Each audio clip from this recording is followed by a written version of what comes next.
Hey everybody, this is Gesler. I will be doing a thread called Eva's Home. Starts off with Eva. Welcome. Karlak smiles as he lets go of Eva's dress, letting it do as it wills. He then smiles and sits by the hearth and quickly starts a fire. I am sure it will be most interesting to see what you put on. Or don't. Eva walks into her room and puts on a number that is sure to please Karlak. It consists of a spider-woven shirt and nipple sparklers. Karlak continues to tend to the fire, completely unaware of Eva going into her room and putting on a shirt. Only, he just made sure that the fire was going still. Eva walks out of her room and looks at Karlak. You like? Karlak looks over his shoulder at Eva. He feels trying to turn around completely, shock definitely on his face. Um, it's dazzling. Thank you. Eva walks over and sits on the couch in front of the fire and looks at Karlak. Karlak just stares up at Eva from the floor. So tell me, what would you like to do at the moment? Karlak quickly scans the room for any escape routes if needed. Eva gets up and walks around and locks all the doors and swallows the key. There are no escape routes, and we are going to have a little fun. Eva looks at Karlak and smiles. Eva gets up and walks to the door and pulls out another key and unlocks the door and says, I will be back in a few hours. You better be ready for me. Eva walks out the door and locks it behind her and walks to the tavern. Karlak looks around his new cage. The windows are too small for him to slip through. He can't get through the door. He sat cross-legged in the center of the room and began to sing from his soul. The song is filled with unbearable pain. After a few moments, the song is joined by a wolf, then a second wolf, then a bird.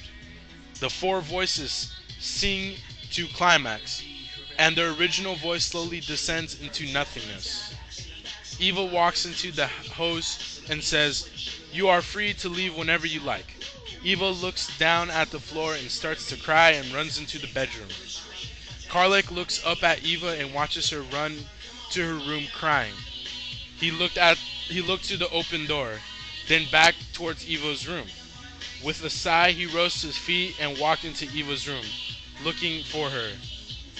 Milady Eva, may I ask you what is wrong? Eva wipes off her tears and looks at Karlak and says, I have told Thamur that I do not love him anymore. Karlak looked at Eva's eyes and nodded, understanding. Is it true enough? I have no idea, but I told him that I fell in love with another woman. Karlak nodded. Is this true? I do not know if I do or not. First of all, who is it? Why do you care who it is? If I didn't care, would I be here talking to you?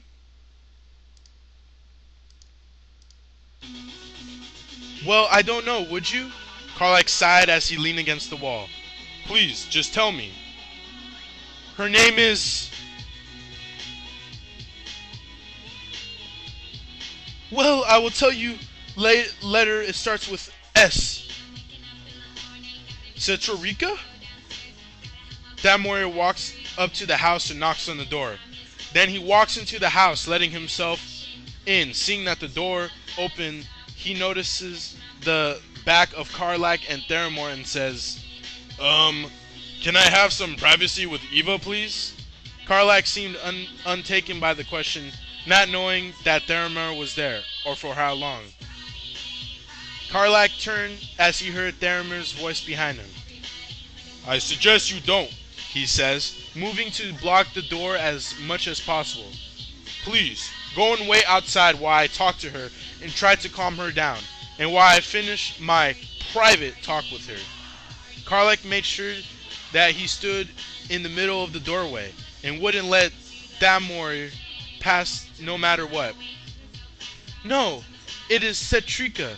Why would you think that? She's a very good friend. Theramore looks at Karlach. I don't care.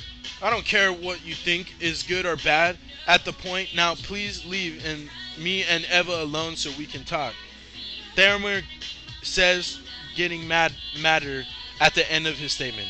If you don't, I'm afraid I'm going to have to make you leave. So please step aside. Karlach tilts his head to the side and laughs. Ha ha ha. Since you don't seem to know what a private conversation is, why would I give you one?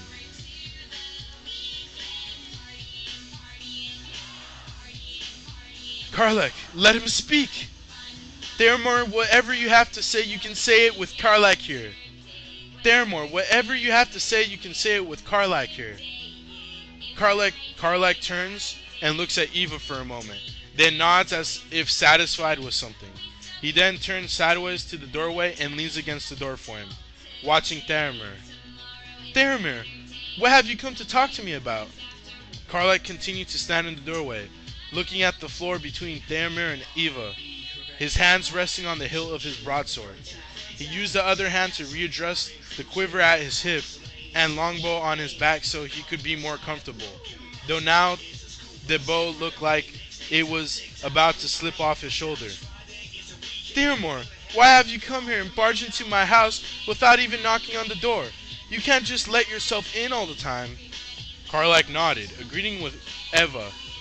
He then adjusted his black silk coat with silver forked lightning. He couldn't seem to get comfortable. Theramore looked around for a bit, then at Eva. Fine. Then if I can't have privacy here, then I'll be on my way. As Theramore turns to leave, he slams the door as hard as he could behind him and left the other two in the house alone. Eva runs after him, not turning back, but yells, Karlach, stay here while I go talk to him. She turns after Theramore and catches up to him and asks, what is it that you have to talk to me about? As she looks at him and stares with hope that it is something that is good and not bad. Karlach glares at Eva as she tells him to stay here and she runs after Theramore. With a slight growl, he runs and jumps out of the nearest window and disappearing into the city, no one knowing where he was. Theramore looked into Eva's eyes. I wanted to ask you if you would like to have dinner sometime, but I could wait for another time. Theramore moves away from Eva and proceeds onward. Eva looks at Theramore and says, I would love to have dinner with you sometimes. I just can't believe that was the Karlach almost killed you. He was ready to shoot you with his bow just because you couldn't ask me that while he was there. I hope that you two will get over whatever it is that is you two have against each other. It is getting very annoying. Even Nocturnia notices the way you guys act around me. She tells me that she sees you trying to fight over me all the time. I just hope that we can all just be friends. Eva looks at Theramore again and smiles as she stares into his eyes.